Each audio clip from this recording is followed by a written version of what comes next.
Allah mengatakan hatta idza ja'uha wa futihat abwabuha. Pakai wawu di situ. Tapi ketika menyebut neraka, Allah tidak nyebut wawunya di situ. Hatta idza ja'uha futihat langsung. Tidak pakai wawu. Rahasianya para jemaah. Kenapa kalau menyebutkan pintu surga di situ pakai jeda wawu?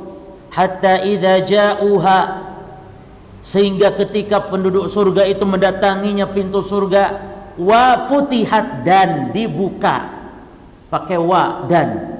Kata ulama ini hikmahnya karena pintu surga tertutup sehingga harus nunggu. Beda kalau neraka langsung futihat tanpa ada wawunya karena terbuka. Bahkan dari jauh itu sudah kelihatan, ya, neraka sudah melihat orang-orang kafir itu dari kejauhan, itu menggolak, menggelegak, ya, seolah tidak sabar neraka ingin melumpat semua orang-orang kafir yang nampak dari jauh. Maka langsung gelundung-gelundung.